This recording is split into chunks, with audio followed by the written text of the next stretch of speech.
case you don't know who I am, and I got to take a break because I was actually just taking a breath because I was just like in my head mode. And if any of you do like any sort of online work or you do a lot of thinking and then trying to go back and forth between the mind to the heart, all this this work, this coaching work. And I'm also a writer, so it's like I have to know when to shift in from one energy to another. So I was really in my head this morning, kind of getting some stuff checked off the list, doing some emails and all that kind of stuff, writer mode. And then I literally just got out of the bath where I was singing my head off. Like, I'm like, and I was like singing to like some old school Mariah Carey. Okay. So this is balance. This is balance. So I'm going to get to that point where I'm going to talk about how balance has helped me to heal myself and to continue to do so. And the reason why I say continue to do so is that health is not a destination. And we have to make sure that we know this. Like, I don't mean just hear it and say that's a neat idea. We must fully feel and understand the concept, not just the concept, but the truth that health is not a destination, because all we're going to do is keep beating the crap out of ourselves when we're not perfect. And really, it's not the point to be perfect. The point is to listen and to adjust and to, I guess, marry up with the beat, right? That is the dance that is your life. Okay. So I want to make sure that we start off understanding that. So I'll back up a little bit and I'll give you a bit of like insight into what my history has been and how I've come to these sorts of, like, I don't want to say conclusions because this is an ever growing, never ending evolution. That's the nature of our, becoming aware in our own lives and as a collective, community. But I guess what I've been landing on, like lately. Okay. So this is where I've gotten to so far. And where I have come from is really important to go through that so that I can take you along for this journey, I guess. You see my cat. I hope she's not distracting anyone. And if she gets to like bathroom grooming, I'm going to move her. So if I say just a minute, I'm going to move her, but she'll be fine. She usually sleeps there and listens. She loves to listen to me, and she's usually part of my world. We have 6 cats. But the most of them are outside. Okay. But that's one thing you must know about me. So I'm Carla Atherton. If you don't know already, all of you are on my newsletter list. The only people that I actually invited to this session were people who are on my newsletter list and already part of my community. So I'm hoping that you have some kind of background or knowledge about some of the work that I do, and you're here because of that, so that you have a bit of expectation. But I always move people out of expectation into possibility. That's the first thing we do. But at least you have, a little bit of the, like, sort of where I'm going to be coming from. So we have at least partially a shared vocabulary. We are speaking the same language. That's all we need to bring us together. Okay. So hopefully, a bit of that. I hosted the Children's and Teen Health Summit. I've done 4 of those, and I've interviewed over 200 people.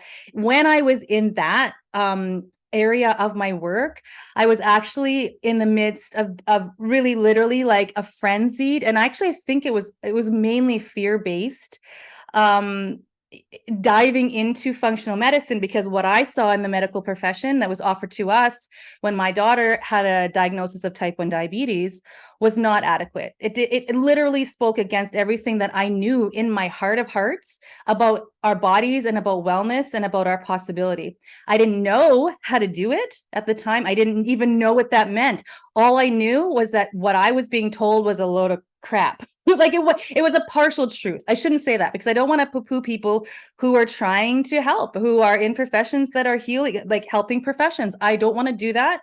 But what I want to say is that much of what we come to, or what we understand about health and wellness and well-being, is sort of like it can be partially true, but it's always partial. Even the stuff I'm going to talk to you about today. Although what I really feel and what I'm really passionate about is that when we put all the threads together of all the things that we learn throughout our lives, we pull together the ones that are like, though everybody has in common. Okay, so I'm going to get to those because that is where the shift really happened for me. I stopped looking for the details, the cures, the one-shot things, the things going to make the pain go away. I stopped looking for the diagnosis to go away, for all of these symptoms to just go away. Not that they didn't. I'm not going to tell you that they didn't, because they, like, a lot of them did actually, and I would say, I'm not even going to say what percentage. I'm going to get to that, okay? But as that happened, I realized that that was the wrong focus. I was focusing on the wrong things. I was focusing on the details, and all it did was fuel my fear and my panic. And that's actually the complete opposite of what state you want to be in when you're a state of wellness, healing, connection, right? Because it's very disconnecting. So I'm going to go to my notes because I don't want to veer off too far. So again, my name is Carla Atherton. I have started to define myself as a deep wellness health empowerment coach. When I said health empowerment coach, people were like, what do you mean? I want to actually just feel better. I want my back pain to go away. I don't want to have this diagnosis. Like, health empowerment was way too much in your mind and all this stuff, but it's essential. But I couldn't get that across to people when I was saying health empowerment. Health empowerment is actually the key to all of those results that you want for your life. All those results that you want in your health. It's the key. But if I was saying that, it didn't really speak to people in that way. So I said holistic health empowerment. Okay, that means more. Well, it's not just the mind, it's the body, it's the soul, it's the spirit. It's like, maybe it involves a little bit of nutrition, maybe it involves lifestyle, and it involves all of that, right? But then I was like, nope, the goal is not to feel 100% all the time, because we won't. That's unrealistic. It's just unrealistic. Plus, we actually don't even appreciate when we feel well, when we don't have a little bit of time where we're just like, wow, I'm a little off today. It's the human condition. Okay. It's the human condition. If we keep rejecting that, we reject parts of us, and then we reject our humanity. We don't want to do that. We want to accept it and we want to love it. So working my way out of the fear and into this state of empowerment involved practices, ways of being, ways of seeing the world that actually brought me into a state of wholeness, putting myself back together. Okay.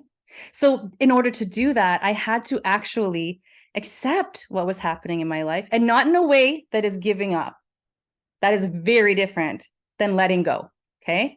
So, and then it opened up all the possibilities. It's like, and I would hear people say stuff like that, and I'm like, shut up. I don't even want to hear this. It was irritating, actually, like, to have people say, for me to heal, I had to let go. And then it finally happened. It's like, but how do you do that? And then it's like, you're trying to let go, and then you're beating yourself up because you're not letting go enough. And that's why you're still not feeling well. Right? Okay. So I'm going to work you through all of that. All right. So I'm going to, like I keep promising, I'm going to go back to my notes. All right. So again, I started off with the Children's Health Summit. I interviewed all of these people. I dug super deep into functional medicine. And I got a lot of places, but not where I was feeling deeply well. It could be like, well, as long as I went on a protocol, I would feel okay. And as long as I didn't deviate from this, I would feel okay. But I was still always fighting. Like, I was constantly fighting something, either myself, my past, my body, the people in the medical profession that didn't believe me or didn't support me in the way I wanted to be supported. There was always some kind of fight happening, and that's exhausting.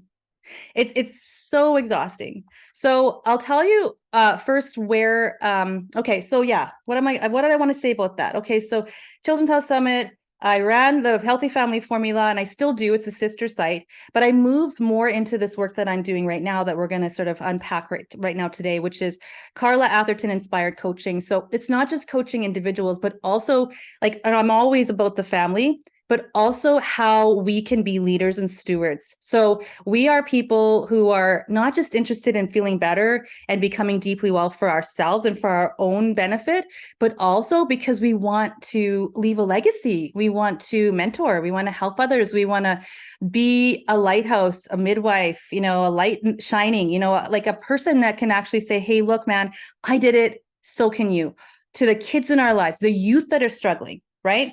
Because we are really seeing a lot of discontent. And I actually don't see that as existential threat. And that's going to sound like sacrilegious or something, because everybody who's in this, like really deeply in this fight, and I'm going to talk about that again, which is a noble cause, has a noble cause. It is really focused on the fear rather than the possibilities that we have right at our feet. And so anytime we operate in fear, we actually close ourselves off to the possibility. It's always the case. But I'm not going to go on that too far. All right. So here is, I think it's a pretty casual talk that I've put together for you. I hope that this talk plants some seeds and gives you some good gems and takeaways. So I want you to leave here feeling like it's not going to solve everything, because that's not how this works. Because literally in the process that I actually talk about in all my teaching and coaching, there is a download. Okay, here's the download. This is what we're doing right now. We're downloading. And then there's this part where we need to incubate and process and actually help put it all back together. And then we kind of upload it into our lives. We implement it. It's actually sometimes like the next day, you'll be boggled by something someone talks about one day. And the next day, it changes something. 2 weeks down the road, it'll come back. 3 weeks down the road, it's literally life changing, but not in that sense that we get when we talk about pill for nil. Okay. And that never works anyway. It's like worshiping a false god. We might as well just give that up right now. And that's a big thing to say. It's a big thing to give up. And I'll go through why, because there's pain involved sometimes, or we think that there's going to be pain involved when we give up those practices or those beliefs or those medicines or whatever that's keeping those symptoms down. What if I said to you, my key to my wellness is to turn it up? And I don't mean I'm in more pain. I mean, I'm listening to why. I'm listening to why. Because why? I have reconnected to myself first. I've reconnected to the others around me. I have reconnected to my environment, the earth, and also like just the universe. Like, why are we here? Right? What is it that we're doing here? Reconnecting to all that, because at the root of all dis-ease, and I never will say disease anymore, dis-ease, at the root of that is disconnect. Okay, I'm going to keep going to why. And I'm going to read the chat comments after I'm kind of at this point where I'm going to pause. So keep them coming. If you have chat stuff to say, if you have things to say, you are more than welcome to speak up in the chat. All right. All right, so I did have one question for you all when you registered for this. So you are all here. So I had you register because I wanted people to commit to this time together. And I also had you answer one very simple question. You could answer as long, as short as you want. The common denominator for my question, why you were here and wanting to hear this story, was that you wanted to know how I healed. And I'm going to say how I continue to do so, because again, I will state over and over again that healing is not a destination. Health is not a destination. It's a dance, right? And it's like a growing and evolving capability to adapt. And that is the coolest thing. That is the coolest thing. Like, as you start to work with those ideas, those practices, those new ways of being, right? You will see your bounce back is much faster.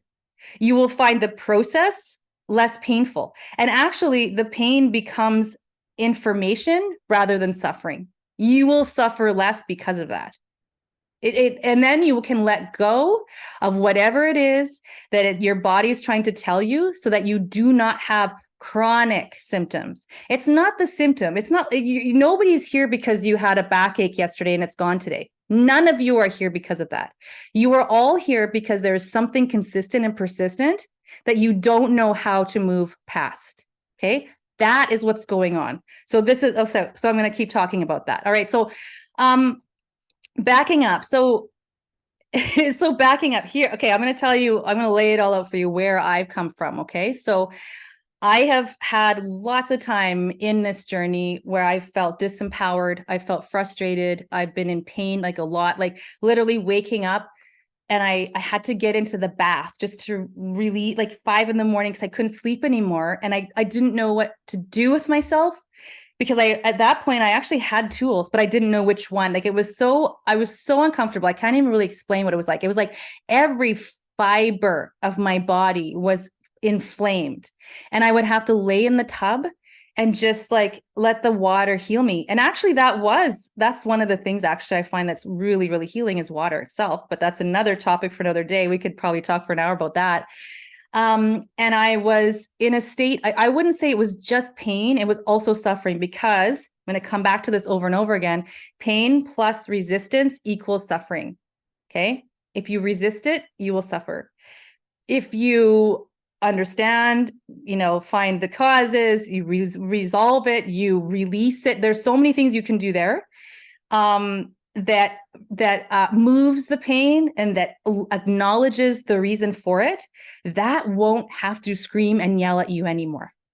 It's like a screaming, tantruming child.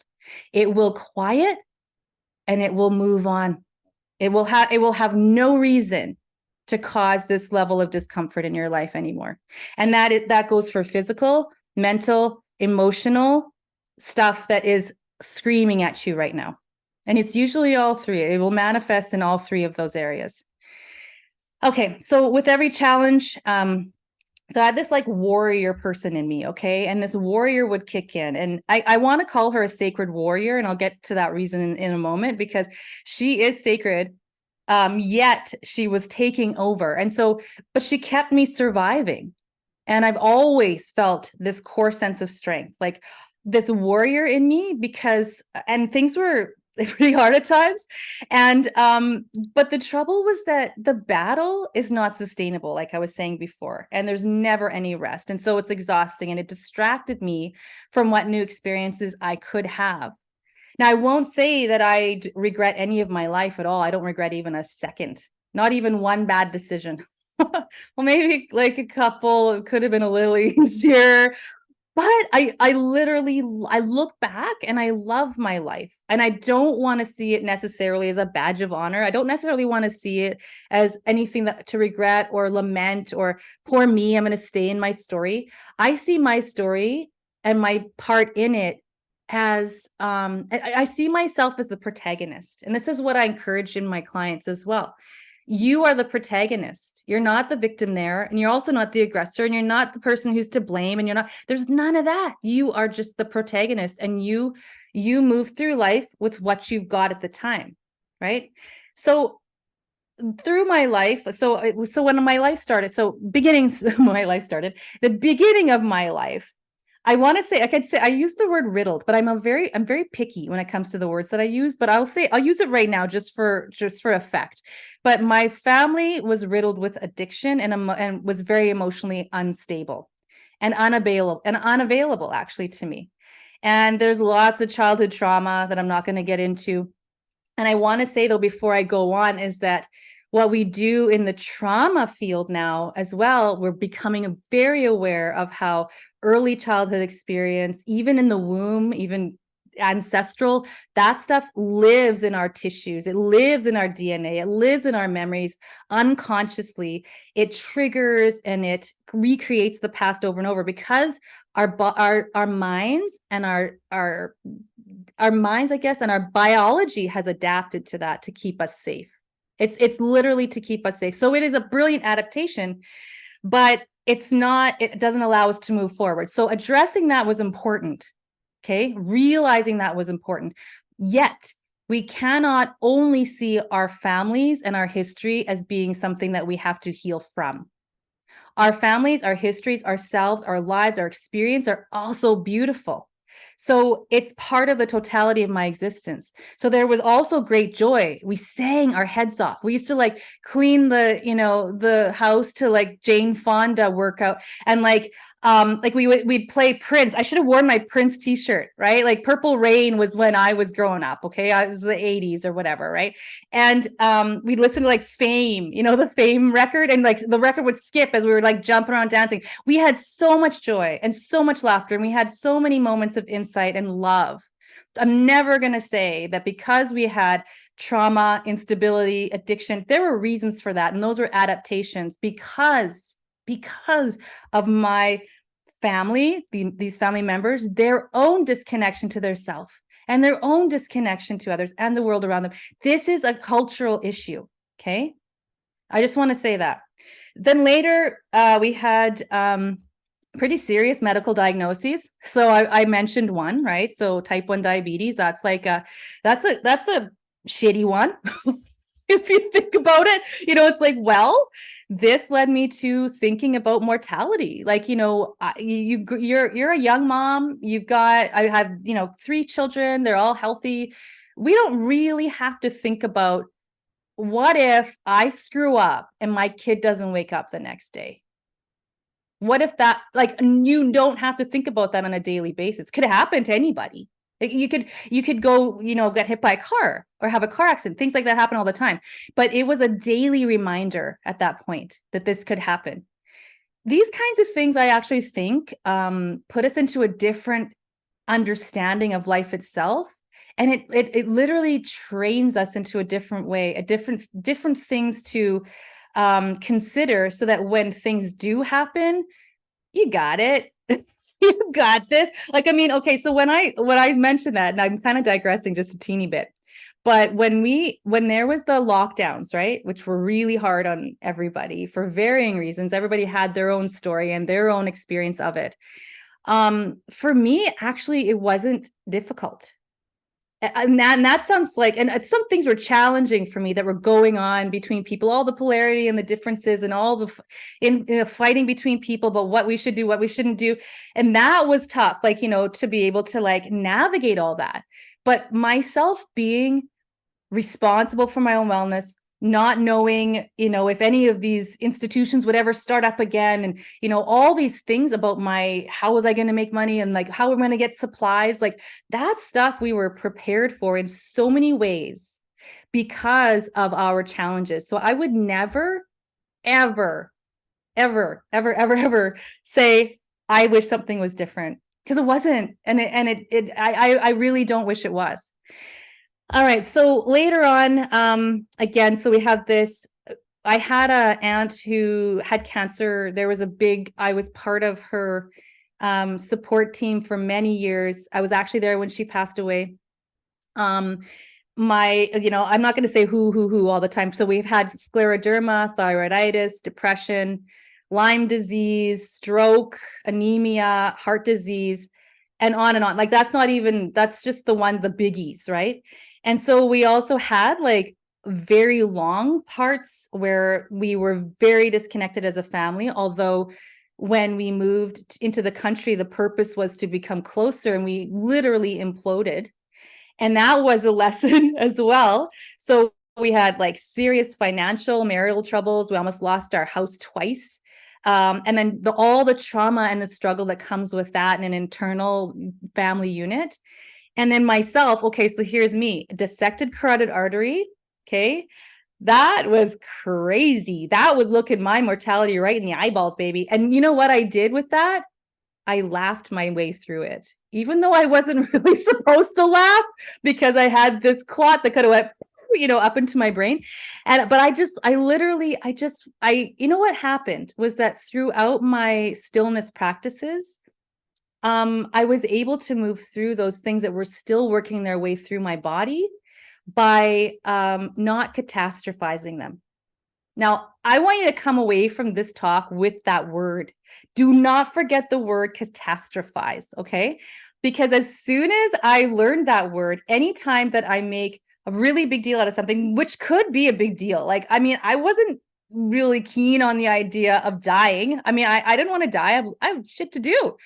But and my kids love me, and that would be really painful for the people in my world, but I couldn't focus on the fear of an outcome I wasn't sure was going to happen. We never know. So what are we going to focus on? The fear and what we expect or that could happen that's like terrible, or we're going to just let stuff go, and we're going to just do our best, and we're going to give ourselves the energy that we need, because we have mortal bodies. We don't live forever. I mean, this is always a surprise to us. like we're gonna die. Yeah, we are. And and I just decided to just just have like some laughs and some times where we just, I don't know, let go of the fear to welcome the state of healing. Okay. Because it's really tough. Like fear and survival happen at the same time, but joy, laughter, letting go, stillness, calm, being able to respond, that leads us to the actual healing that needed to take place. And I needed to be present and aware as to why I had that. Why did I have a dissected carotid artery at such an age and spontaneous? Okay, so the diagnosis was spontaneous, which means we don't know where it came from. We don't know why. We don't know, like this happened, and like, well, actually, I did. Like medically speaking, it's not, you can't explain it. But for me, I know why that happened. It was all territorial. It was this big spaz I had the night before because I wasn't dealing with my stuff well. And I was so upset. And then my body just went and was trying to heal from all of that. So that's another story that I can get into another time, but I don't want to take too much time because I want to kind of move on with this. But I just want to say, I'm going to the chat just really quick before I continue on with this story. So Ita says 99% truth, 100% fraud in our health system. Okay. Yeah. And Ita and I've had many a conversation about this. And she said, universal stuff. Yeah, baby. It's bigger than us. And so we don't have to be afraid of that. If we just see it, we're like, wow, I do have agency, but at the same time, there's something going on that's bigger than I've been taught in this little box, right? It opens up everything. And so Marie was saying to everyone, so yes, enjoy the present, let go of the fear of mortality. Okay, here's something, Marie. This is the coolest thing. I don't know if you follow Zach Bush, Dr. Zach Bush, but man, oh man, like something he said about, he is very, I don't know if the word is well steeped, but he has been present for many births and many deaths, being doing midwife kind of work, in his early days of his doctor degree, like when he was doing his degree or did some kind of residency, and also in his work in cancer, and also in palliative, right? So he's had a lot of time to think very deeply about this. Okay, so he gives a lot of talks about I don't even know how to explain it. Like he is literally like talking about what this means to be in this body, right? And connecting it to the physical body, but also the mental, emotional, all that kind of stuff. And then the universal, like this whole existential question of why. And so when you said, he talks about mortality, and he says that we live in an anti-death society, but what we could shift into, he hasn't ever used the word shift. I love the word shift. I'll use that all the time. But what we could shift into is this pro-living, right? Pro-living, rather than being so afraid of death. We're just going to go for life. And isn't that the shift? So when we're anti-death, exactly. And when we're anti-death, all we're doing is worrying and living in the past and creating all these bubbles and the armor and all these things that are going to protect us from the very world we're here to experience. How does that work? It doesn't. And we know it doesn't. This is why there's depression, there's chronic conditions, because we're turning down the volume when we could just turn it up and be like, well, what am I supposed to hear? Oh, I get it. Now I know how to proceed. If we just keep going, no, like this, la, la, la. I literally, I will see that sometimes when I'm trying to speak to someone who is kind of still really afraid to open up to some of these ideas.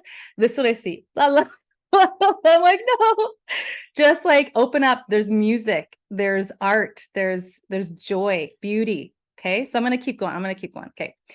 All right. So there's a couple other things that I wanted to mention, because so for me, I had that dissected carotid artery. Like I said, we laughed because, I was getting in trouble from the nurse because I was joking around when I was having this ECG. They were trying to get me to stay still, and my sister and I were laughing. And she's like, stay still. And it was fun. We just had fun. It's like, what else do you do? And And so I had that, and then I moved through that. I healed myself through that, through not catastrophizing. I think that was the first thing, moving me into not being afraid of dying, but being enthusiastic about living and moving through this and going, what is this? I'm going to figure this out. Healing my relationships. I used like things like fish oils, right? Because I knew that would help my blood flow. I use things like I had high and quality nutrition, but I'm not giving advice here. I'm just saying that I knew how to heal my body on the physical sense, but I had to add what I was going to do mentally and emotionally and how I was going to change my life, because this was a life changer. This was like one of those things, like, it wasn't just like the alarm going blip blip with a little light. It was literally like look, and the bigger the physical thing, the bigger the physical manifestation, either the longer you've been ignoring it or the bigger the change is that needs to happen. And again, I just say, don't be afraid. The fear is actually, what I'm afraid of is staying the same.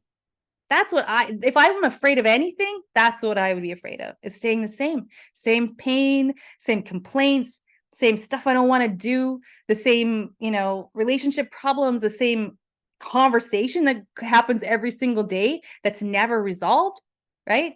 I think that's what we're all afraid of.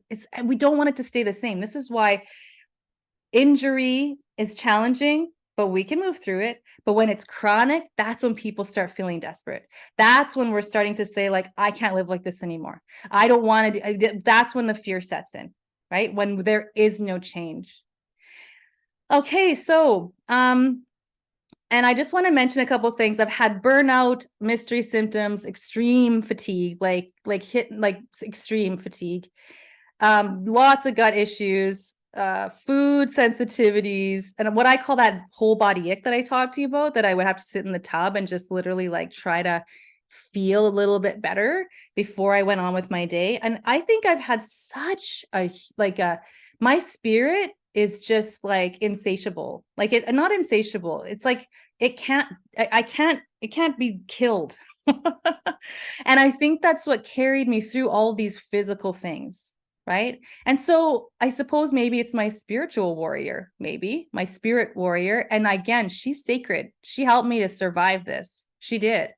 And she needs to be integrated and, let that healing happen. Right. All right. So, and I had joint pain. Oh, right. I couldn't walk up the stairs. Like I was like, well, actually at one point when I was 35, I gained 35 pounds and I had joint pain so bad I couldn't walk up the stairs.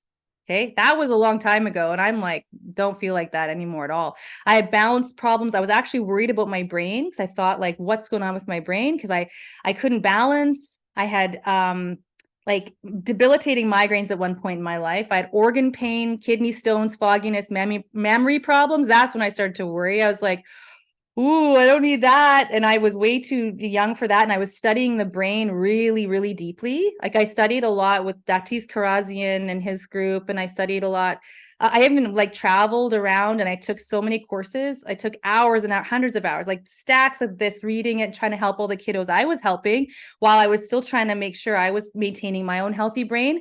And so that actually made me worry more, because sometimes the more you know, it's just data. But what the point is for us to be able to integrate it into what our experience is, right? So we move from the data into the knowing, like what is applicable for us. And that's where we have to tune in, get reconnected with ourselves to know what that is. So for me, it made me worry that I had some kind of brain stuff going on. And it's like, what does this mean? Like, would I have a diagnosis if I was to go to the doctor? I could have, actually, maybe I could have. I could maybe be on meds right now, getting worse and worse. Like I've seen a few other people in my world, in my life right now, that's what's happening to them. And I just want to scream at the top of my lungs, like, get off that. There is a reason for this. You got to figure that out, because this is causing you to move down that road that you don't want to be at. But it's like, first takes that courage to listen and to turn up the volume. Okay, so again, so early on, I wasn't really taught how to mitigate stress, but I learned how to do that. I intuitively knew, like from a very young age, that I could do something about my situation. And because I knew that, right, I started to figure it out. So I started pretty young, but I still had a lot of learning to do. So as I was learning, I was still experiencing all this stuff that came from, this age to this age to this age to this age. And there was actually a very long stretch where I didn't really have anything going on when my children were younger. Okay. So when I was a new mom, I didn't really, I was like fit, and I was running around the riverbank with them, taking them to libraries. That's where they grew up, on the riverbank, in the parks and the libraries. We were hyper adventurous. We swam like once a week. We went to the libraries like several times a week. We were all very involved in our community. I actually unschooled them, so we had a lot of time to just be and play and create. So it was really beautiful, those years. Yet there was stuff that wasn't resolved from when I was younger, when I was in this whole world of addiction. I was never addicted to substances, and I think that was purposeful, because if I was, nobody else had anybody to help them out. So I was literally just me, right? So I had to sort of like, and I was also the fixer. So there had to be someone who could kind of like, and I actually really just didn't want to. It wasn't something that I felt compelled to do. But that stuff, kind of just started to kind of surge up, it started to come up in my body. I started to get tired, right? And I started to just, like, all the stuff that I just mentioned now, that happened after I really kind of like ran myself into the ground, working a bunch of jobs. We built a house. I contracted it, and I was here every single day while I worked 3/4 time, taking care of and homeschooling 3 children, right? It was huge. It was a huge undertaking. And so I did that. I burnt myself out. And so, but this desire to know, it kind of married up with just letting myself be. And so I started to practice yoga, and I started to do mindfulness practices. I started to get more in touch with that kind of side of myself, less on a psychology level, because I actually did a minor in psychology when I was in university. I jumped ship out of that, and I went into English literature and all this other stuff. But so I started to move less in, like, out of psychology and into like the spirit and consciousness studies, and what this meant, why all these things could come up, and then like talking about energy and emotion, right? And so there were a lot of lessons I had to learn. Like, there were revelations, understandings, and one of the most profound was that health really isn't a battle at all. Okay. And I started off talking about that, but I'm going to weave that in one more time here, maybe a couple more times. And all this stuff, the stuff I was experiencing, the stuff that was worsening or was just not going away, or I was just turning up. It was turning itself up, because I kept, I'll deal with you later. It was due to that repression, the disconnect, the judgment, the suppression of what I needed to explore. So that's why it was happening. So what I did was I continued to reconnect to myself and nature. Okay. And I started doing that when I was younger, but more and more and more. And my kids were a catalyst for that, because I wanted them to have that exposure. And so through them, I got to play, and I got to go into nature, and I got to spend 6 hours on the riverbank without worrying about whether or not I had to go to work, because I was taking care of my kids. I was with my kids. And I also, it was a way of living and a choice that I made, and the things that I chose to focus on. So I created, and I continue to create that reality. And I think all of us have that capacity to create our own realities. Actually, I don't just think that. This is a knowing. Regardless of whether we know this or accept this as truth. I mean, even doing nothing is a choice. Even relying on what someone else told you is a choice. Even believing what someone else, said was the truth about your health. That's your choice to believe that or not. And it's also your choice to believe whether or not you have that capacity, that you, and it's not easy all the time. I'm not saying that. It can be very difficult, especially, I even think about being, having like echoes of, let's say, a parent or an ex, or even someone who's currently in your life, an echo of what they say about who you are, what your potential is, what you can do, what you can't do.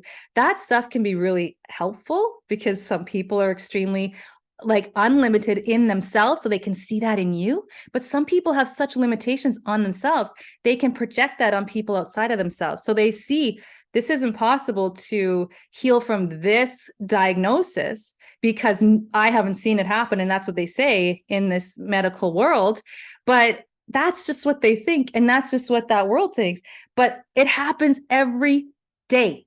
It happens every day. And so it's really about what we take in, and we can have those echoes. It's just bringing the unconscious into our conscious awareness. That's the first step. And what does that take? Reconnection. It's tuning in, listening, and stop turning it down and turning it up. All right. So I'm just getting back to my notes just to make sure I'm not missing a couple of things. All right. So just as I had a hand in creating what I was experiencing that could be called suffering, and I don't know if I would have called it suffering then. I'm not one to just feel sorry for myself. Like I have, don't worry. I'll be like, nobody likes me. Everybody hates me. I have those moments. I've had those moments for sure, but I wouldn't say I've suffered so much. Like I've had pain, that kind of thing, but I tend to see the glass half full. I see roses. But it's not always that easy to do, right? And I also realized that I had a hand in creating the life and health that was possible for me and my family. So when we realize that we are the protagonist, right? We have a hand in this creation of our lives. First, we can say, well, then it's just going to blame me for all the stuff that happens that's bad, that I don't want, and this is my fault that I have this. No, that realization also tells you that you have a hand in creating the life and health that you want. And I don't mean expectations of a cure. I don't mean perfection. I mean, what I mean is a deep and profound state of wellness. It's literally, once you've tapped into that, you can't forget it. Like you will come back to it as default. You actually go, crap, I can't even feel sorry for myself. And you'll be mad because you can't feel sorry for yourself. You're like, well, I can change this. Shit, I can't even sit here and just wallow in it for a minute. I mean, you may be able to do that for a minute, but you will literally come out of it over and over and over and over and over again. And the world just gets bigger, and your health just gets bigger, and your life just gets brighter. It keeps going. It's unstoppable once you can step into those waters. So one of the things I had to realize was that I was sometimes making like fear-based warrior, that fear-based warrior, I was mistaking the fear-based warrior, with empowerment. Okay. And that can make you feel empowered, but the warrior is so very important, and it's so very important at times. And I love that aspect of me, like I said, but if she's motivated by fear, she's not playing the long game. Okay. So it's like when we over-identify with the fight, we can limit ourselves, trapped in a war against doctors and diseases and dangers, and instead of opening what can be for us, right? And the opening can't happen with all the armor that we're trying to protect ourselves with. Okay, so I'm going to move on from that. Okay, so my approach to health has changed dramatically from a fear-based model. Okay, who was saying that? Ita, thank you. You rock too. You rock too, love.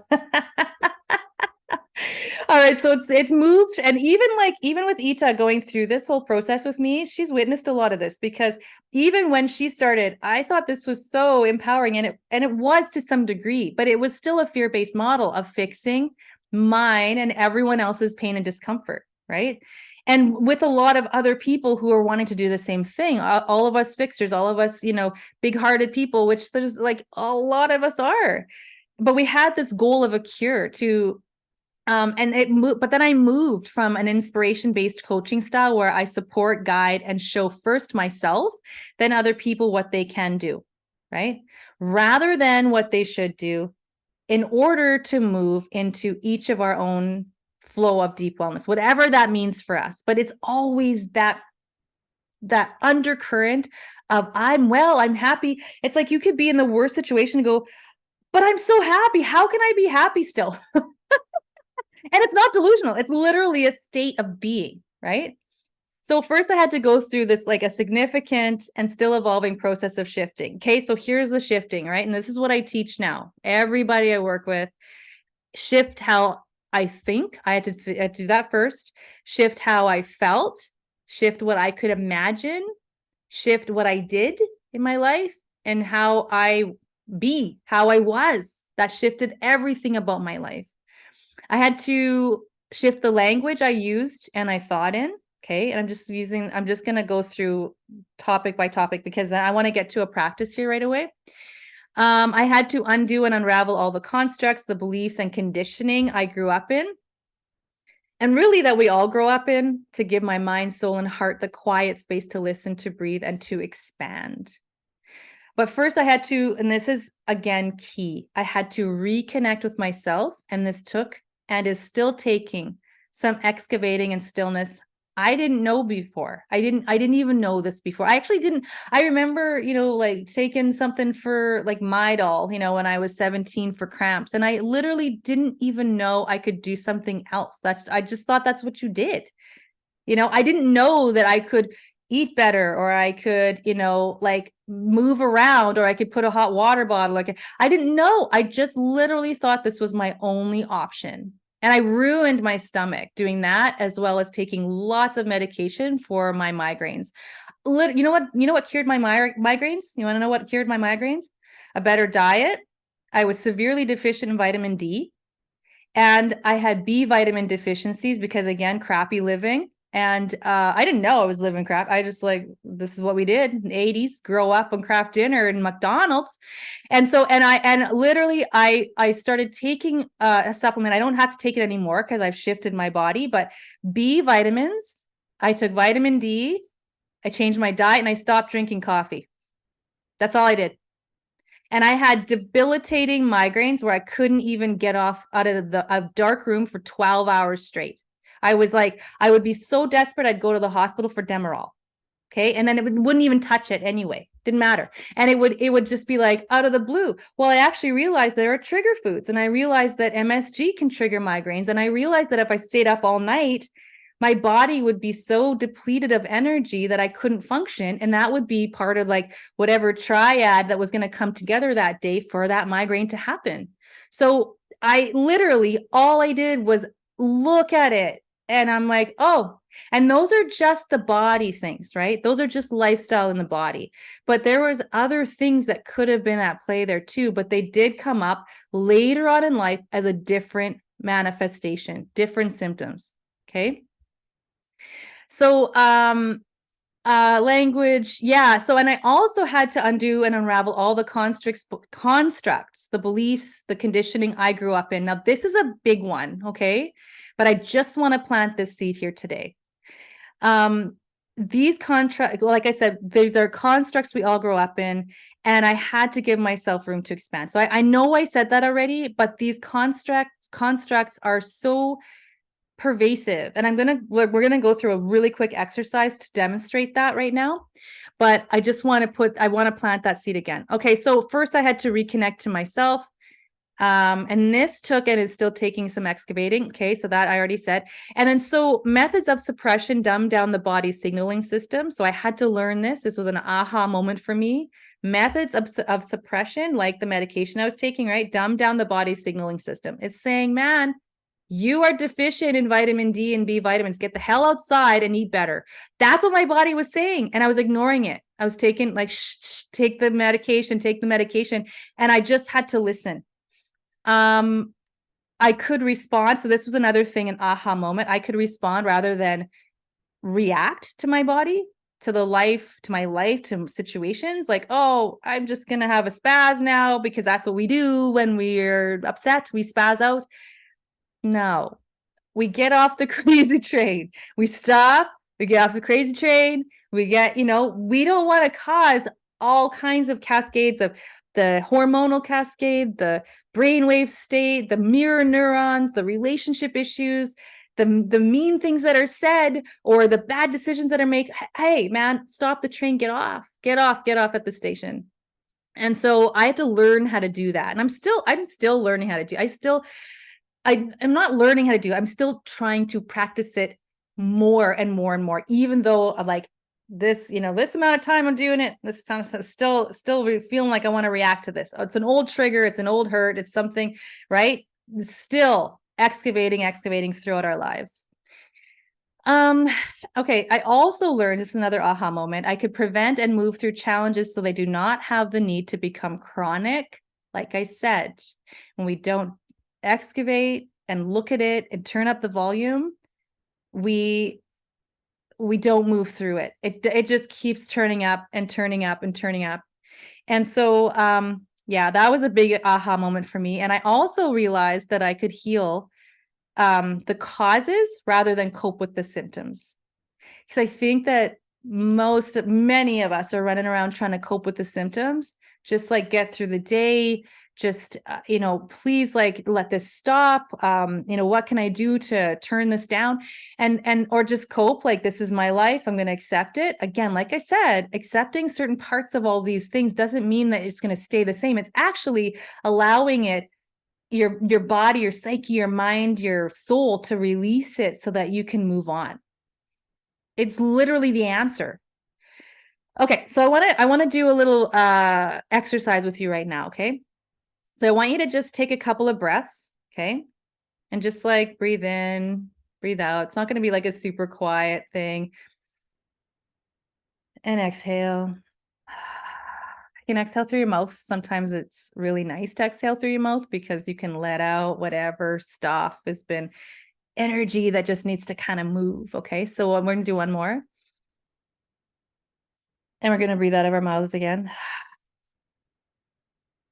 And so what I want you to do now, okay, so it's not going to be like a total, we're going to do a different exercise at the very end, and hopefully you'll hang out with me for that. I want you to think of something you have wanted to do your whole life, okay, but haven't. You haven't done it. Or you have been meaning to do it for yourself, do something for yourself. And I'm not talking like, I want to change the world, Ita, you, I want to, I got my family. I want to do all this. Like, I want to do all this stuff. No, I'm talking about something for yourself, or is something that you have done that has felt right to you, but has been criticized by others. Okay. So this is where I'm talking about the echo, right? I want to do this, but Dad says it won't make me money. I want to do that, but only bums are artists. I want to do this, but I don't have the time. My kids come first. I never signed up for that weight loss program because I'm afraid, or because I'm not ready. It's not Monday yet. It's not January 1st yet. Okay. I have lots of time to live my life because I don't have to change it yet. It's not painful enough. Okay. Or someone told me I can't, I shouldn't, it's stupid, right? Any of those reasons, just pick something, just pick the one that's the loudest for you. What's the loudest one? And I want you to sit with that for a moment. And I want you to ask yourself, why have you not done it? Or if you have, how did you feel about it when you did it? So let's say you did end up doing something counter to all of those voices and opinions. How did you feel about it when you did it? How do you think you were perceived for doing it? Or how do you think you might be perceived if you did? And it could be a good thing.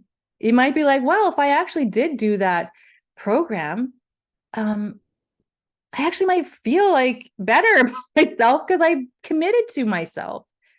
I listened to what my soul wanted, my heart wanted, what I knew would be good for me, I guess. And then were there consequences? Were there consequences? Okay. So shame, blame, criticism, abandonment, regret from you or others, could be from yourself. But we always know that the echoes in our minds are always they come from the external, especially in those early years of childhood.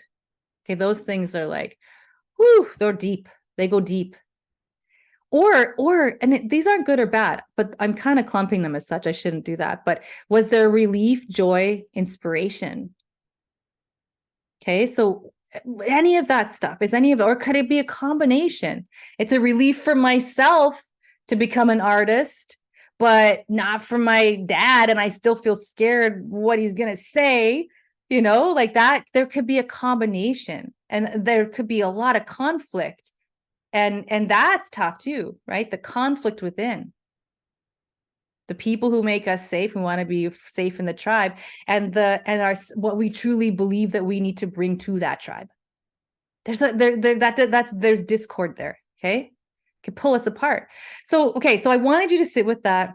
If you have something there, go ahead and type in the chat. We can talk about it after, but I just wanted to plant that seed. And the reason for that is why I wanted to demonstrate. Okay. I wanted to demonstrate why all those things, some of those things that can be underlying these voices or these messages within ourselves that need to come to the surface. And this is one of the reasons why they don't, or why they're suppressed, or why we feel like we need to live in this model of suppression and fear, because the reasons why you denied this are the reasons why you're denying why things in your health are not coming up to the surface, or not being resolved. It's one of the reasons. I just wanted to demonstrate with you how deep they go, right? All right, so let's keep going with the story. Okay, so as far back as I can remember, like I said, I've always known that I've been an agent in my own destiny. But early on, I didn't understand how true that was, and to what extent. Like, I thought, okay, I don't feel good now, I'm going to go for a bike ride, right? And that's awesome. But I didn't realize what extent that went to. And so I continued this, I suppose, I don't know, journey of reconnecting to myself, to others, to the world around me, the earth and the universe. You're going to hear me say that over and over and over and over again, because that has to land. And I had to incorporate this reconnection as part of maintaining and expanding my wellness. So here's a couple things that I did that really stick out for me. So I became a mother and raised our children in parks, libraries, and the riverbank.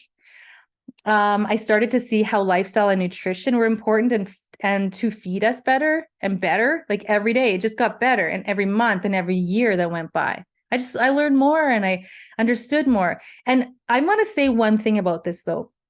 Had we started off, and actually my kids starting off with a different place that I was at when I was a child, we don't have to actually relearn this stuff. This was my process of coming home to myself and to my own wellness. This doesn't have to be the case. And when it isn't, you learn something else in your life. You're always learning something, right? Again, we don't know everything, but it doesn't mean we have to start from scratch with all this stuff I had to learn. Because again, if you already knew that, if we all gardened, right, and we lived from the earth and lived in this kind of, I don't want to even say utopia because it poo-poos it, because it doesn't. I think that people totally could do that. We totally have the capacity to do that. We don't need to rely on big industry and factory farming. We just don't. We could do this.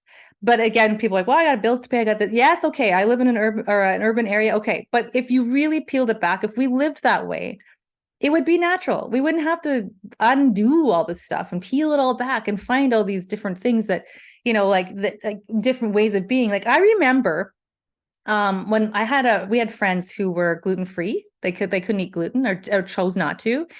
And I remember thinking, what the hell am I going to make them for supper? I can't, that was 20 years ago, but I laugh because I'm like, there are so many things that don't have gluten. I don't know what I was like, what am I going to make them for supper?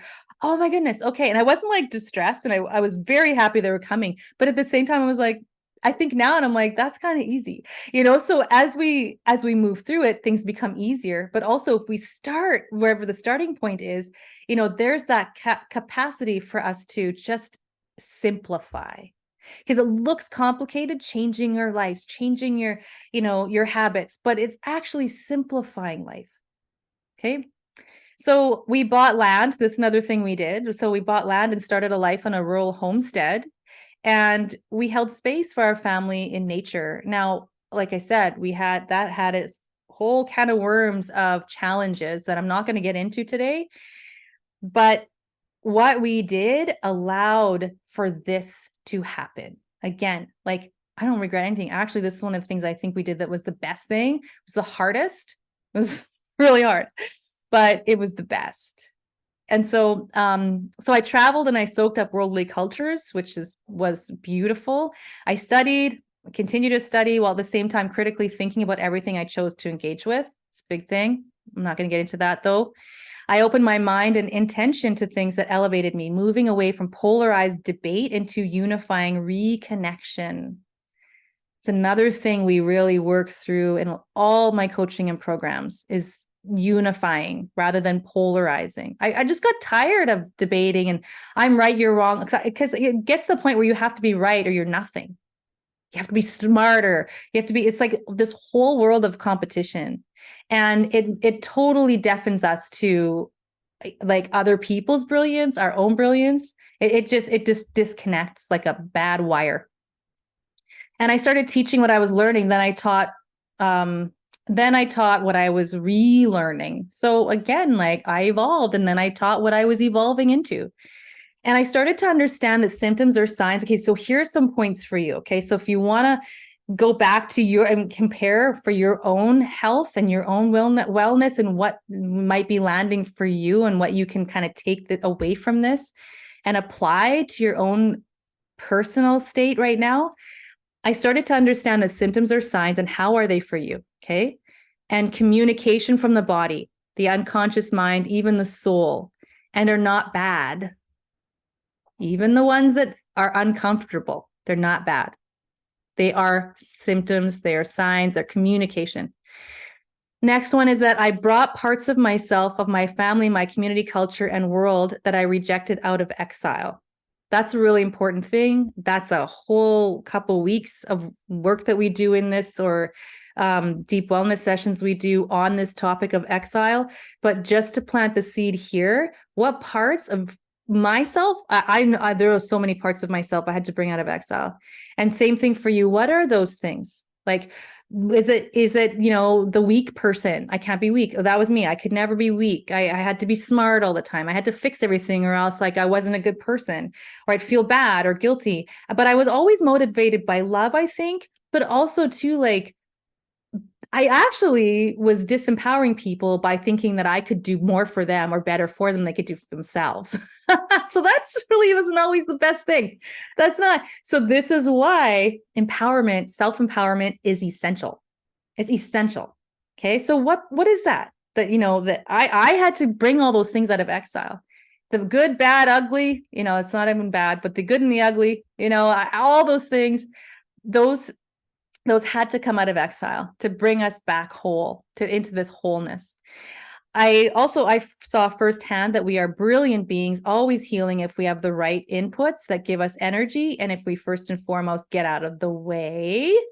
Okay. So we need things that give us energy and then we get the hell out of the way. Like we stunt our growth at every turn because we are afraid of allowing it to be, to arise, to arrive, and to be, because we kind of misunderstand that the next step is for it to move, right? It'll move. And it's tough. It's tough to stay in it sometimes. I learned often the hard way that suppression drives conditions deeper. Often the hard way. I've learned this often the hard way. Okay. That suppression drives conditions deeper, that the signals will get louder if we ignore the communication, resulting in chronic pain and conditions and big and scary diagnoses. So this is what I was explaining for those years where I was feeling at my very, very worst. And I was doing some of my best work, by the way, because of my exploration through my own crap. And it was not easy. It was very painful, very, very painful. And it was turned right up to loud volume. All right. So I learned and started to teach others that changes in physiology, biology, physicality, tissues and organs, biochemistry, which would be like hormones, brain chemistry, are brilliant adaptations. The changes are adaptations, not indicating destruction and dying, but the person's innate drive to survive. Okay. Again, I want you to come away with that. It's not a malfunction. We all see all these things as malfunction. My body's destroying itself. I have autoimmune disease. I don't have the right hormones. All this stuff. Everything's malfunctioning. My thyroid's not working. No, it's adapting.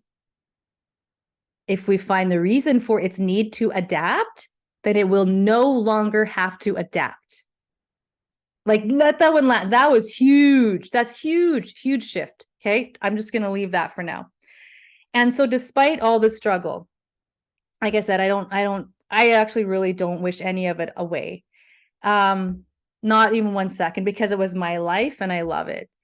And I hope that you feel the same. Like I really do. I don't think any of you would be here if you didn't love yourselves. Right? But I don't want to repeat it. I'm pretty sure none of you want to repeat it. It's like, I want yesterday, today, man. And this is another reason why you're here. You love yourself and you don't want to keep doing the same thing. You don't want the same result over and over and over again. You want to, you don't want to suppress and deny. You want to gain wisdom. You want to reveal, and you want to release. That's my guess. If that's the truth, you can go ahead and put that in the chat. And moving forward, you want to move forward. And myself moving forward, where I'm going, it's deeper. It just keeps getting deeper. And that's where this whole sense of deep wellness comes from. It literally bubbles up in laughter, in joy, in curiosity. And even when I have something happen, like on Friday, I was like, my back started hurting. I'm like, what is this? Like, what? And I didn't even injure myself. What's this coming? So I dug deep. I got curious, wasn't comfortable. But at the same time, I literally, like, I laugh about it. I'm like, this is interesting. Never would have known something was lurking under there. And so it's not a linear or predictable path, but an inspired adventure. And that's how I've really found that deep wellness is for me. So we're going to be wrapping up in a few minutes here. I said we'd be 60 to 90 minutes, so we're still pretty good. But I can't leave you without talking about these truths that have come forward for me in this really interesting journey I call, like, I guess, my whole life. All dis-ease is due to lack of the right energy and repression. Okay, like I said, I'm just going to put it into a couple points. Further upstream is a disconnect from self, others, the world, earth, and the universe. Disconnect. That's what is at the very upstream of all of what's coming down the pike. And to heal or make whole is to reconnect, which requires stillness, focus, and intention. There's intention, okay? There's intention behind this. It's not like we go, well, and like, there is this letting go and being and still and meditating, but we still have this intention behind it of what we want to create. This is why visualization practices are really fun and super powerful. Very, very powerful. We do these in my deep wellness sessions too, where we just they're like, and people come out and they're like, wow, like, everything's different. And you'll see in your life, things are different. So, there is intention, right? In the way we live, in the way we want to be, at the same time as stillness, so that we can connect to what we intend and to what we want to focus on, right? This requires an understanding that health is a dance, not a destination, as I've said twice already. The whole point being to experience love and embrace it all, because that is how we learn. That's how we learn. So we're here to do. It's the human condition, baby. And then again, we do away with the resistance. So pain plus resistance equals suffering. Let's get away from the resistance. And what do we have out of that? We have growth, we have wisdom, we have health, we have deep wellness. So here's okay. And now I'm going to get to a couple things that I've actually done, not just concepts that I've understood or figured out.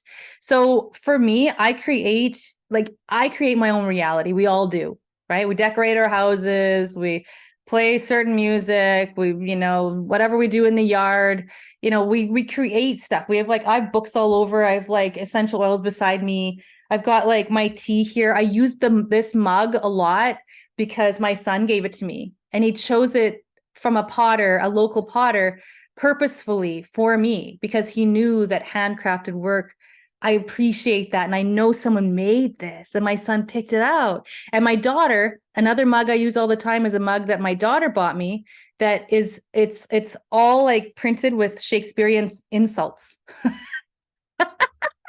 insults that have been taken from Shakespeare plays, like you foul so and so, and it's just hilarious because she knows I have a background in literature, and I know Shakespeare, and she works in a bookstore, and she also we share like a similar sense of humor in a lot of ways. So it was really fun. So okay, so for me, I create a sanctuary for myself to live in. Live on purpose, pay attention to how you live, why, and what for. That's not always an easy thing either, especially with those echoes in my own head. What I should be, how much money I should make, what I should do with my time. I wouldn't do any of this. I wouldn't be here right now with you if I listened to a damn word of that. It doesn't mean it was easy, and doesn't mean I didn't feel alone sometimes, or that was hard, or that we, like finances and all that. Did it make sense? I don't know. I mean, yes, but it had to happen because this is my life and this is my purpose, right? Okay, so another thing, nourishing my mind, body, spirit with thoughts, people, media, art, etc. So that's like all day long, every day. All day long, every day. Is where do you focus? Is it CNN? Is it fearful news? I mean, yeah, okay. Sometimes we might need to keep our finger on the pulse of what's happening. I don't know, like whether you think that is something that you need to know about. But what is it? What's the energy that that's bringing to your life? Are you feeling more afraid? Are you feeling less expansive? Are you feeling more sick, more stuck, more disempowered? Filling your heart, mind, body with thoughts, people, media. I listen to lots of podcasts, etc. That I call it things that uplift me, that enliven me, that make me curious, that connect me, right, to myself and other people. And then not taking your life, your pain, your suffering too seriously. So again, like I said, I laugh every day. So laughter I've heard this described as the movement of the soul. And this takes slowing down, noticing, gratitude, etc. And so the key is balance and harmony, not win, lose, good, bad. And that's tough, like I said, but my shift number one is to move out of expectation and into possibility. This is the first thing that I work through with all of my groups, is to move out of expectation and into possibility. And that is where you're free to be the agent in your own life. I live with curiosity, joy, and love. That equals my inspired life. What is that for you? What makes you, what are you curious about? What's going on with this pain? What makes you joyful? Literally, like I said, as you start that as a practice, and maybe you do it already, but just watch, like, if you have, like, well, Ita, you're walking with a baby, watch the baby laugh. Watch the baby laugh. Watch the trees rustle in the wind. Watch the cat just sort of like walk super slow. Like one of my cats, he just is like, he embodies stillness. Ah, there's the baby. Become more It started involved. raining. Yeah. Aw. Become more involved in the beauty that is life. Because like all this other stuff that we put importance on, yeah, okay, we don't want to be homeless, okay, that no, but there's so many things that we can do that will lead us away from that. It doesn't mean because we are doing things we love to do that's going to happen, right? And there's so many things that we do that don't matter at all. And there's nobody that's been on their deathbed that has said, I wish I would have worked more on something I didn't want to do because I would have had more money. Like nobody says that. Nobody says that. So I listen to the cues. I follow the breadcrumbs. That's another thing that we work through. I can't get into it now because I'm running out of time and I don't want to lose you, because everybody has a threshold for attention span. So I'm not going to get into that, but I'm just going to plant this. I listen to cues, follow the breadcrumbs, do very little that I don't want to do unless it's for survival, right? So again, everything I do in my life is because I'm inspired to do it and it means something. It doesn't have to be a big thing like changing the world or becoming the president or the, ruler of the empire world, whatever. It doesn't have to be that. It's just things that you want to do, and it will lead you, your intuition. Again, it's turning up the volume. What is it that I want? What is it that is not working for me? That's usually why things don't work out. That's usually why things don't work out. You're not doing the thing you're supposed to be doing right now. So you ask, is it essential? Is it mine to do? Is there a better way? And I do everything I do want to do. I kind of pretty much do. I do everything I want to do, even if it seems to be insane, even when others don't understand or try to impose their own limitations on me, because I know that that's not my limitation, it's theirs. Yeah. And I must express my genius, and you too. What's your genius? What is your genius? Ita, Nicole, Marie, what's your genius? And you know what? If you know, go ahead and put in the chat. I mean, and don't be shy. You know, we all have, I have things that I'm really not genius about. Some things are not my genius. No, but some things, yeah, you got it, you know, and we bring that all back. We bring that together. We're, you know, as this human collective, I suppose. All right. So some of my practices, I'm going to share with you some of those real quickly, and we're going to do an exercise to close out. Okay. So stillness, meditation, nature, my cats, breathing and breath work. Okay. I could expand on my cats, but I won't right now. But they're fun. And so those practices have been key for me. And I'm actually going to throw this in the chat box, actually, in case there are just some things you might want to explore. And you can add whatever you might be thinking of as well. And I'm going to read Ita's comment in just a second. Okay, so visualization, focusing, and imagination. And actually, all of these things, when I lead a session, I combine them all. It's like, it's literally an experience. Okay, so because each of these things brings a new element and layer to this experience, because we can think about change and we can actually intend to do, and we can actually go through the motions, but if we don't experience how the emotions shift through that practice, it doesn't do anything. So we literally need to be immersed in it, and then you feel it. It shifts, and then you're like, whoa, I went from like 100 to, you know, a 2 as far as stress was concerned in that 10-minute session, because I experienced it through the visualization, through the sound, through the breathing, through just first being still. Okay. So another thing that I love is sound, music, resonance, and soundscapes. I was just telling you, I was singing my head off in the bath. It doesn't have to be. I mean, I do this all the time too.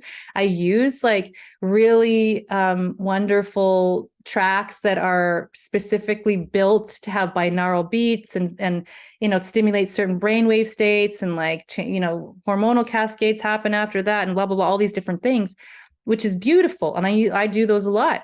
And I use them in my teaching and my sessions as well. But I still love a good pop song. Okay. It brought me like memories, and I was singing, and I was like, it was so fun. It's a release. So it doesn't have to be serious. It doesn't have to be crafted even. It could be something literally like, okay, man, it's too quiet in here. I'm going to turn it up. I'm going to turn it on, or I'm going to just like play an instrument for a while and get lost, you know, in the sounds. All right. And that kind of brings me to creativity. So for me, writing, I play piano. I'm not great, but I like playing it. I started playing the drums just for kicks, because we had drums gathering dust in the basement, you know? And so I'm like, well, I'll play them. And I love drumming. I kind of do this all the time when there's music, but I'm not playing the right one with my hand drums. But anyway, so writing, audio diaries, like I literally coach myself, because I think you actually might want to try this, because you can center yourself again, you know, like be like, all this other chatter, but I'm the one that holds my own wisdom. You're the one that holds your own wisdom, right? So, and you're not always right. You could always listen to it and go, oh, that was a weird thing to say, or, you know, because you're still open to being able to shift and grow. But sometimes it brings you back, and you're like, oh man, I was letting those fears carry me away, and I was letting it take me away from my purpose and my joy, all these negative things. And I just had to talk to myself. Like, oh, okay, yeah, you got this. So I do audio diaries. I build worlds because I'm actually working on a fiction series, a fantasy fiction series.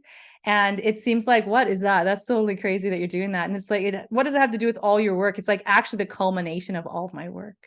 It's all of it coming together in a world I'm creating. Like it is so fun. And I'm going to keep sharing that with you through the newsletter. Okay. So stay on there and keep your eyes peeled. Okay. Essays and my teaching. Okay. So that keeps me in those are some of my practices: reading, podcasts, exploration of ideas, critical thinking, movement. I love dancing. That's what I do on my walks. I walk dance. And that's also cultivating joy and sometimes I'll listen to music, sometimes I won't. Sometimes I'm with nature sounds, depends on my needs. Again, listen to what you need. Dancing actually helped my back. And also so did like doing like a, what do you call it? Myofascial release, right? So block therapy, because that actually works on the emotional level with the tissues and the emotion in the tissues, but also on the physicality and where we can be just contracted and returning to old patterns. You see how all of those themes are all related in all of the aspects of ourselves. So dancing, yoga, walking. I love qigong, but I don't do it every day. Yoga is my thing. Block therapy, like I was just saying, a moving meditation. So I walk and sometimes meditate as I walk, like think about stuff. And also nourishment, food, right? Plants, teas, ritual. Actually, last night, I went to bed super early because I was tired and I wanted to be present for you. It's literally was just like, I'm going to go to bed early and I need to sleep. You know, don't have to do all the time. Because literally with this list, you'd be like, I have to work that into my day. You like actually create like another problem for yourself, another to-do list. I have to take care of myself. No, you do what you want to do and nothing but what you want to do. That's a challenge. And I have my kind of like ritualistic cacao every morning. You know, my daughter and I, we make it and it's like, it's like cacao actually connects you to the heart center, actually. And then this all changes and evolves all the time. That's just what I'm doing now. Okay. So we're going to end with an exercise, but first I want to read the couple comments that I didn't have a chance to. Oh, Marie, you're a singer. And then I'm going to read my Carla's Creed, and then I'm going to lead you through a practice. Okay. So we can, to end out. And then Ita, yes, you were saying your intention to finish the coaching. Well, maybe it wasn't the right time because it's like the bomb now. It's like so much better even than when you started.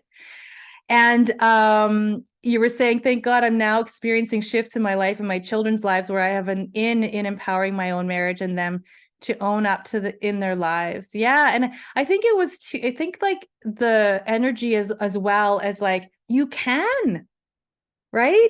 It's not that you haven't and you don't want to, and it's more like you can do this. Like this is something that is available to you, right? Like when we're talking with our families and the people we love, you know, this is available to you. And Marie said, listening and uplifting others through my voice. I love it. I love it. And actually, there's so many ways to do that. I did a little bit of that on my social media. I was experimenting. Like, I don't know, I'm singing on stupid Instagram, but like, or like my family karaoke's. I do like karaoke parties and like, and all like, just like, and you know what, Marie, that takes a bravery because, like, it's like, why am I singing? You know, or am I good enough? I don't know if you ever felt like that before, but as you just go, I don't care because I know that it uplifts people when I sing. And I'm just going to own that. That's one of your geniuses, right? That's what you were saying, listening up all the time. Yeah, yeah, yeah. But as you keep singing, it's not just the energy that resonance gives, like that's all there. Resonance, moving all the energy, the chakras, the expression, like all that stuff, like shifting, like how you're like you feel, right? And the human voice is actually there's lots of studies about that, actually, the human voice and how healing it is, but also being able to express that in the world and know that this is something you're bringing to others. And you might not always feel it, but they do. They'll sing along with you, or you'll hear someone like, you know, you think they weren't really listening and then you'll hear it somewhere else, or it spreads. It's beautiful. I love singing. I love singing. And voice and just like speaking, speaking. All right. I'm not going to read Carla's creed, actually. I've decided not to. I've been talking way too long. And I want to bring you into an exercise to thank you for coming. And let's do that now. And then we'll close out with like just a quick little check-in, and then we'll end the session. So it's going to be a little over 90 minutes, but I want you just to come with me just for a few minutes here. We'll keep it short, but this is really simple to do. Okay. It's very simple to do. We're not going to do a complicated practice. Okay. And I'm going to lead you to the most basic and profound exercise, which is returning to our breath. And the breath connects us to our sentience. It returns us home to ourselves. And so you will be able to go forth today and not only do what you want to do, right, in your life, only do what you want to do in your life, but also feel really well while you're doing it, more centered, more grounded, again, home to yourself, present in your life. And with the knowledge, and not just the knowledge, but the understanding that you have the capacity, the wisdom, the innate ability to heal at all times, no matter what, and to always feel this undercurrent of wellness. And so we're going to connect to the breath. And what I want you to do is just be really aware of your breathing. Where's it coming from? Is it coming from your mouth? Are your mouth breathing? Is it through your nose? Is it rapid or slow, in between somewhere? Is it cool? Is it warm? Just notice it for just a second or two. That's all. Just a second or two. And now I want you to be a little bit more deliberate about your breath. And I want you to bring it in, then inhale through your nose. And I want to let's just exhale through our mouths. In through the nose. And exhale through the mouth. And keep doing that as I talk. In through the nose and exhale through the mouth. And notice that as you're paying more attention to your breath, it slows down a little. And by breathing through your nose, your nervous system is shifting. Your brain waves are shifting. And things may come to you, thoughts may come up, and that's okay. The point is not to shun or exile anything, but to exist in stillness regardless, and to allow those things to ebb and flow like waves on the ocean. And so you breathe in through your nose and exhale through your mouth. And now with the next inhale through your nose, you can exhale or inhale through your nose. You can exhale through your nose as well, or your mouth. Doesn't matter. But what I want you to do is inhale just for 4 seconds or so, and exhale longer than you inhaled. And let it just empty to the bottom. And then you kind of land at the bottom for a second. And then you inhale again. But just enough that you have enough air. And then you stop at the top, and then you exhale as long as you want to till you're empty. You don't want to starve for oxygen. And if you feel you need to breathe, you just breathe. It's all right.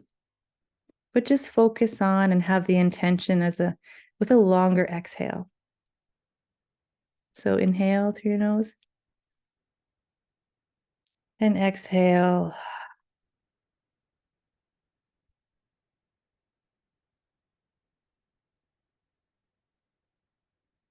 And soon you'll notice that you just kind of forget to breathe in until you actually need to.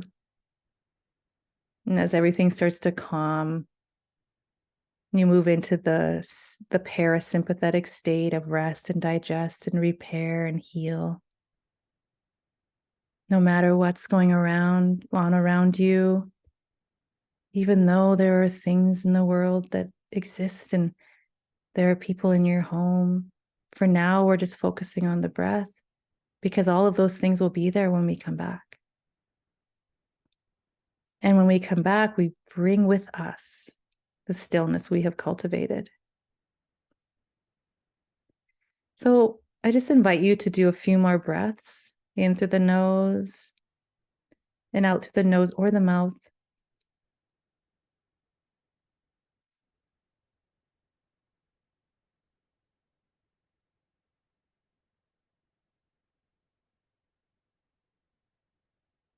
And if your eyes were closed, you can open them now.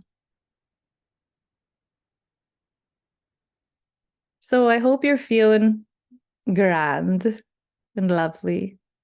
And perhaps you're taking some of those seeds and chewing on them for a bit because they sometimes take some time to germinate. I don't know if you chew on seeds. Plant them, plant the seeds, see if they germinate. And I invite you to communicate with me. So connect with me. If you want to just send me a message, not to everyone, but to me personally through the chat or send me a quick email. I have some time today if you want to talk about. So like I said in the email, I said I was going to give you, whoever showed up, the opportunity to book a clarity call with me if you want to know anything about how to work with me one-on-one in my program. I have a cohort coming up in September for the Take Back Your Health and Power program. And it's a selective program because it's really important to me that people who are there really want to be there. Like they're ready, right? They're ready. And so, yeah, make sure just to chat with me here, and I'll have your email address because you signed up, or just send me an email, requesting some time. But I have some time set aside today, so I suggest you do that because I have a very busy week coming up for the rest of the week. Okay, so I'll be here working on my books and keeping some time open for you if you'd like to meet up. So I would love to meet you. And I don't think there's anything else that I didn't put down. Oh, also, I did actually promise that there was time to ask questions. Now, if you need to go, we're done. But if you have questions for me that are more specific and you got the stamina and energy, I actually feel like I could go a little longer, but I can stop the recording now. And if you'd like to just kind of hop on, and I can do a little Q&A. Yeah, Ita. Okay.